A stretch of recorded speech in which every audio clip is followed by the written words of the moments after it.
Hello दोस्तों, स्वागत है आप सबका हमारे YouTube channel 4G study plus में। दोस्तों, इस वीडियो में हम लेकर आए हैं भारतीय राज्य व्यवस्था के चैप्टर वाइज MCQ का पार्ट फर्स्ट। दोस्तों, हम सभी विषयों का चैप्टर वाइज ही MCQ करवा रहे हैं। यकीन मानिए, अगर आप हमारा वीडियो देखते हैं तो आपको किसी भी विषय में कहीं से भी एक भी क्वेश्चन एग्जाम में नहीं छूटेगा। तो चलिए चलते हैं आज के फर्स्ट क्वेश्चन पे। दोस्तों, आज का हमारा फर्स्ट क्वेश्चन है, निम्नलिखित में से किस देश का अलिखित संविधान है? तो ये किस देश का है? ये है यूके का। यूके मतलब ब्रिटेन का।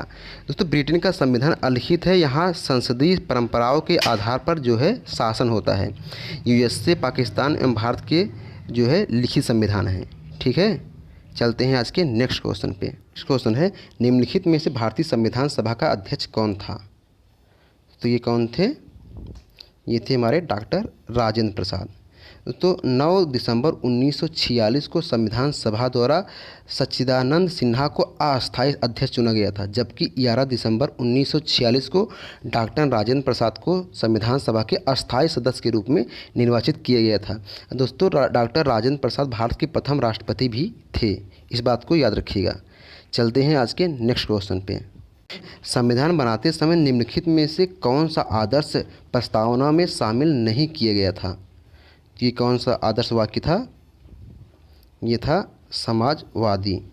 दोस्तों, मूल संविधान की प्रस्तावना में समाजवादी, पंथनिरपेक्ष एवं अखंडता शब्द नहीं थे। इन्हें 42वें संविधान संशोधन 1976 द्वारा प्रस्तावना में जोड़ा गया था। इस बात को आप याद रखिएगा। चलते हैं नेक्स्ट क्वेश्चन पे। दोस्तों, हमारा नेक्स्ट क्वेश्चन है, भारतीय संघ राज्य क्षेत्र का दैनिक प्रशासन किसके द्वारा संचालित होता है? तो ये संचालित होता है उपराज्यपाल के द्वारा। किसके द्वारा? उपराज्यपाल के द्वारा। चलते हैं आज के नेक्स्ट क्वेश्चन पे। दोस्तों, हमारा नेक्स्ट क्वेश्चन है, निम्नलिखित में से कौन सा राजनीतिक अधिकार नहीं है? तो ये कौन सा नहीं है? ये जीवन का अधिकार जो है राजनीतिक अधिकार नहीं है। बाकी मत देने का अधिकार, चुनाव लड़ने का अधिकार, सरकार के अधिशासी निकायों के पास शिकायत करने का अधिकार जो है ये राजनीतिक अधिकार में आते हैं, जबकि जीवन का अधिकार जो है ये राजनीतिक अधिकार में नहीं आता है। तो चलते हैं आज के नेक्स्ट क्वेश्चन पे। दोस्तों, हमारा नेक्स्ट क्वेश्चन है, निम्नलिखित में से किस ईस्वी में भारतीय नागरिकों के मौलिक कर्तव्य संविधान में शामिल किए गए थे? तो ये शामिल किए गए थे 1976 में। कब किए गए थे? 1976 में। दोस्तों, 42वें संविधान संशोधन 1976 द्वारा भारतीय संविधान में भाग 4A के तहत अनुच्छेद 51A जोड़कर भारतीय नागरिकों के मौलिक कर्तव्य शामिल किए गए थे। इस बात को याद रखिएगा। चलते हैं नेक्स्ट क्वेश्चन पे। दोस्तों, नेक्स्ट क्वेश्चन है, भारतीय संविधान लागू हुआ था, ये कब लागू हुआ था?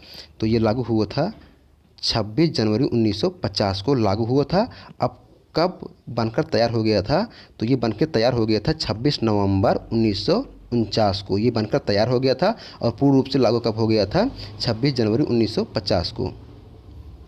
चलते हैं आज के नेक्स्ट क्वेश्चन पे। दोस्तों, हमारा नेक्स्ट क्वेश्चन है, भारतीय संविधान अपनाया गया था, इससे पहले वाले क्वेश्चन में बता चुके हैं। तो कब अपनाया गया था? ये अपनाया गया था 26 नवंबर 1949 को। चलते हैं आज के नेक्स्ट क्वेश्चन पे। दोस्तों, हमारा नेक्स्ट क्वेश्चन है, भारत की संविधान सभा का संवैधानिक सलाहकार कौन था? तो ये कौन थे? ये सर BN राव जी थे। भारत की संविधान सभा के संवैधानिक सलाहकार सर BN राव जी थे। इस बात को याद रखिएगा। संविधान सभा की प्रथम बैठक कब हुई थी? 9 दिसंबर 1946 को सच्चिदानंद सिन्हा की अध्यक्षता में हुई थी। और वे सच्चिदानंद सिन्हा क्या थे? वो अस्थायी सदस्य थे, जबकि अस्थायी सदस्य क्या कौन थे? ये डॉक्टर राजेंद्र प्रसाद थे। इस बात को याद रखिएगा। चलते हैं आज के नेक्स्ट क्वेश्चन पे। शासन की संघीय प्रणाली इस अधिनियम के अंतर्गत स्थापित की गई थी। तो किस अधिनियम के अंतर्गत स्थापित की गई थी? तो ये स्थापित की गई थी गवर्नमेंट ऑफ इंडिया एक्ट 1935। इस बात को याद रखिएगा।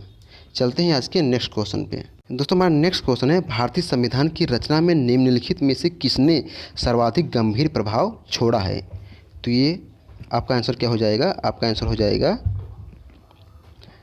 D, भारत सरकार अधिनियम 1935। चलते हैं आज के नेक्स्ट क्वेश्चन पे। दोस्तों हमारा नेक्स्ट क्वेश्चन है, भारतीय संविधान सभा की संघीय शक्ति समिति के अध्यक्ष कौन थे? तो ये कौन थे? ये थे पंडित जवाहरलाल नेहरू थे। तो आपका आंसर डी हो जाएगा। चलते हैं आज के नेक्स्ट क्वेश्चन पे। दोस्तों हमारा नेक्स्ट क्वेश्चन है, निम्नलिखित में से किस देश में लोग संविधान का संशोधन करने में भाग लेते हैं? तो ये कौन सा देश है? ये देश है स्विट्जरलैंड। चलते हैं आज के नेक्स्ट क्वेश्चन पे। दोस्तों हमारा नेक्स्ट क्वेश्चन है, मंत्रिमंडल पद्धति तथा सामूहिक जिम्मेदारी निम्नलिखित में से किस देश की देन है? तो ये किस देश की देन है? ये है ब्रिटेन की। किस देश की देन है? ये है ब्रिटेन की। चलते हैं आज के नेक्स्ट क्वेश्चन पे। दोस्तों नेक्स्ट क्वेश्चन, निम्नलिखित में से निम्नलिखित में से देश का सबसे बड़ा कानून कौन सा है? तो ये सबसे बड़ा कानून कौन सा है? ये है भारतीय संविधान है। तो आपका आंसर बी हो जाएगा। चलते हैं आज के नेक्स्ट क्वेश्चन पे। दोस्तों हमारा नेक्स्ट क्वेश्चन है, भारत का संविधान अपना प्राधिकार किससे प्राप्त करता है? तो ये किससे प्राप्त करता है? ये भारत की जनता से प्राप्त करता है। तो हमारा आंसर सी हो जाएगा। ये किससे प्राप्त करता है? भारत की जनता से। चलते हैं आज के नेक्स्ट क्वेश्चन पे। दोस्तों नेक्स्ट क्वेश्चन, भारतीय संविधान के प्रारूपण समिति के अध्यक्ष कौन थे? तो ये कौन थे? ये डॉक्टर बी.आर. अम्बेडकर थे। चलते हैं नेक्स्ट क्वेश्चन पे। निम्न में से किसे संसद जननी कहा जाता है? तो ये किसे कहा जाता है? ये ब्रिटेन की सांसद को कहा जाता है। चलते हैं नेक्स्ट क्वेश्चन पे। दोस्तों नेक्स्ट क्वेश्चन है, भारत में प्रथम आम चुनाव किस वर्ष हुए थे? ये किस वर्ष हुए थे? ये हुए थे 1951-52 में। भारत में प्रथम आम चुनाव 25 अक्टूबर 1951 से 21 फरवरी 1952 के मध्य संपन्न हुए थे।